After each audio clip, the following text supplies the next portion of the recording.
Today I'm going to be doing my October wrap-up! So October was such an insane month for me. I was so busy. It was insane. I barely had time to sleep a lot of times in October. So my reading month was kind of bad. It may not seem like that on Goodreads because I got through so many audiobooks. I got through 7 audiobooks and I read 3 books. Because I only read 3 books, that's still kind of a failed reading month for me. I also fell into a bit of a reading slump. One, because I was so busy and I barely had any time to read, and on top of that, the book I was reading I was not liking at all. Let's get started. The first book I read in October was Confess by Colleen Hoover. I listened to the audiobook for this and it was amazing. Like every Colleen Hoover book I've read, this is just as great, and the audiobook was amazing too. This is definitely my top 2nd favorite Colleen Hoover book. I really love how the love interest is an artist.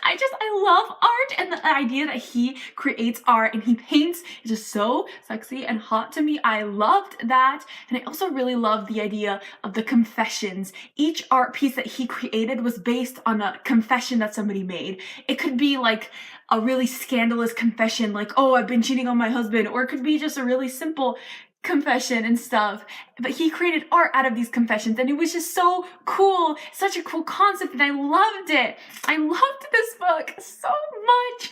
It did have a few similarities with November 9 though. That's why it's not my favorite book. Look, I know that November 9 came after Confess, but I read November 9 before Confess, so I'm comparing them in the opposite way. There were very small similarities. I just love November 9 so much that just any type of similarity, I'm just like, no, you can't be like November 9, okay? Because you're not. But I still gave this book 5 stars. Absolutely loved it. Colleen Hoover is quickly becoming one of my all-time favorite authors. Next, so you know how I mentioned in my October TBR how I wanted to read The Diviners through audiobook, and that was going to be my spooky, scary read for October. But the thing is, I had put the audiobook on hold and it took forever for the audiobook to get there. So after I had read Confess, I was really sad because Confess was such a sad book and it really got to me, and I really needed a happy contemporary. So I'm part of this book group on Goodreads called Polls for Our Souls, and I went on there and I put a poll on there and I put, what audiobook should I listen to? And I put a bunch of happy contemporary audiobooks that were available for me to download from my library, and the book that won that poll was Simon versus the Homo Sapiens Agenda by Emmy Oliver. I'm so happy this book won, and this book was so cute and amazing, and it made me so happy. It did exactly what I needed it to do.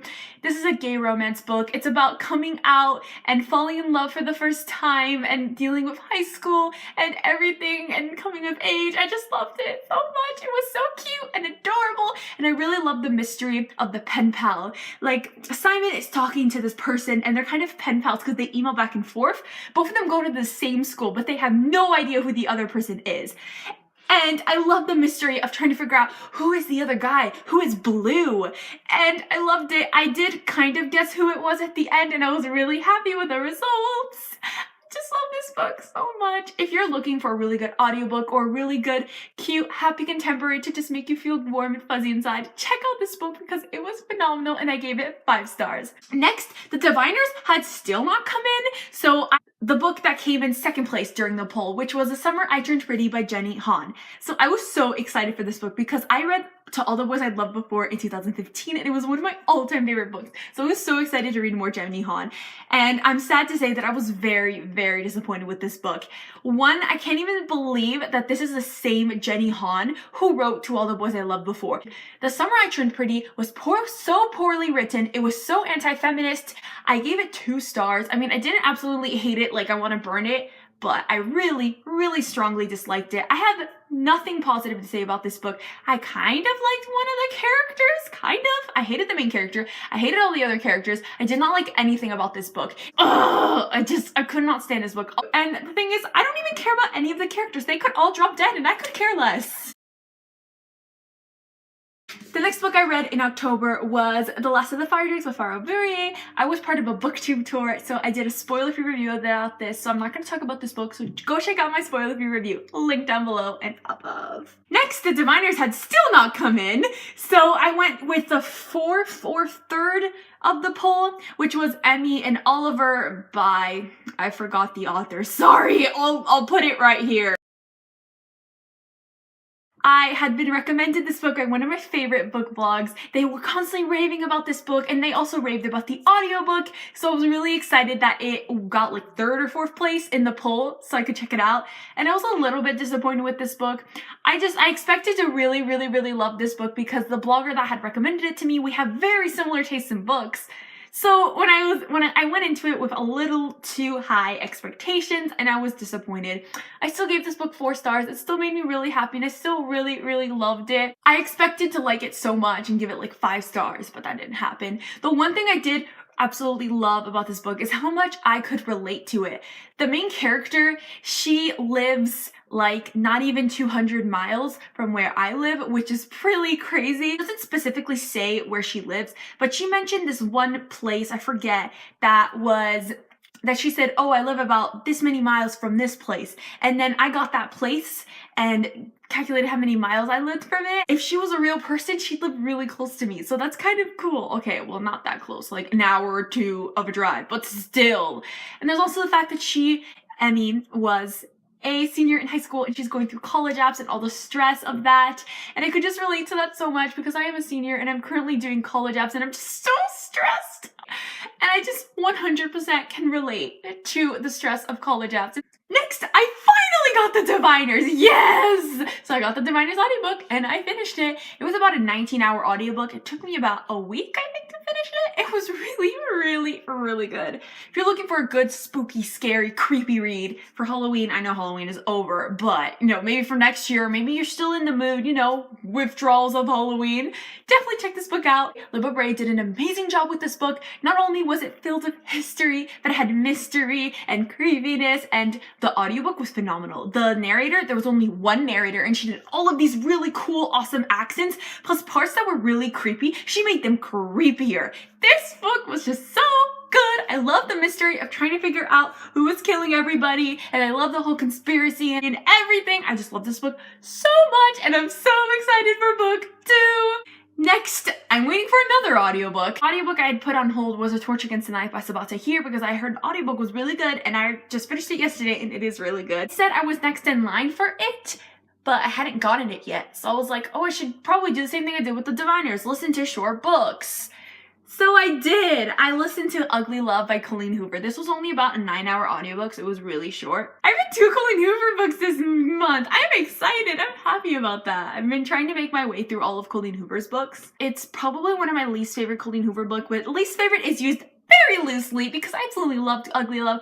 If you want to know more of my thoughts, I did do a Goodreads review, so I'll leave it down below. Next, I read one of the last books from the audiobook poll I mentioned a while ago. It was Wicked by Jennifer L. Armentrout. Well, I absolutely love this book. I did not love it as much as Obsidian and Onyx. Those are still like my favorite Jennifer L. Armentrout books. But I still really love Wicked. I love how Wicked takes place in this New Orleans fae-filled world, and the fae are like evil and they hunt the fae, so it's kind of like a Shadowhunters type thing, and I really love the romance. This is a new adult romance though, so it can get pretty explicit, so don't go read this book if you're kind of young. I really love this book. I gave it 4 stars, I think. I am so pumped for book 2. Next, I finally finished Stormdancer by Jay Kristoff. So this was the book that got me into a reading slump. I had been reading this for most of October. Like literally, it took me almost the entire month to read this. I think it took me like 3 weeks to read this. And it is only 300 pages. Like that is ridiculous. Look, I know that I was extremely busy during those 3 weeks. Like I had barely had time to sleep during that time, let alone read. But the thing is that it wasn't that good. When I was meeting Jay Kristoff at the end of the month, and I really wanted to finish this by then because I had read Amy Kaufman's book and I had read Marie Lu's book for the signing. So I wanted to read his book, and I was just so excited about this. It's Japanese steampunk, and I was so excited about it, and I was just so disappointed. I don't know if this was me. I feel like it's me, not the book, because this book was really well written. I think I just read this at a wrong time. I was really tired and really stressed out when I was reading this during the month. It's also a really slow book. Like, not much happens in this book. So I think that also could have played a part in it. But I didn't completely hate this book. I gave this book 3 stars for one specific reason. I absolutely loved the human-animal relationship in this book.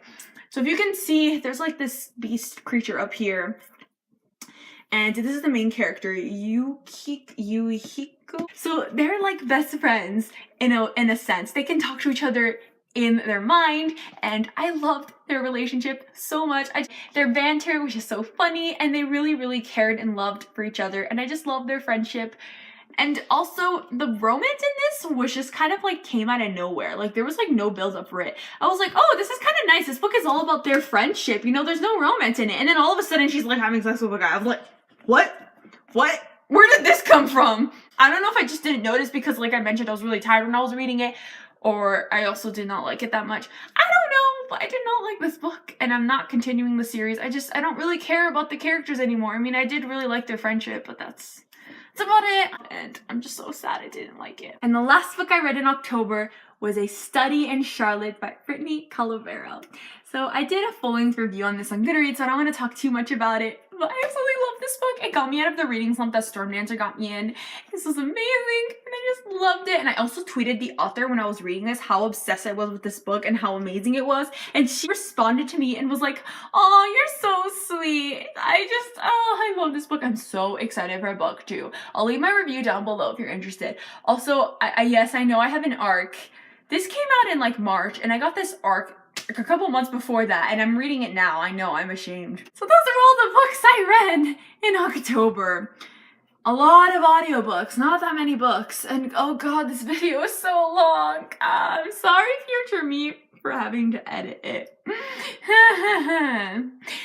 But anyways, my October was insane. My November is gonna be even more insane, so let's see how many audiobooks I can get through in November. But anyways, that's all for this video. I hope you enjoyed. My Goodreads, my Bookstagram, and my Twitter are all down below.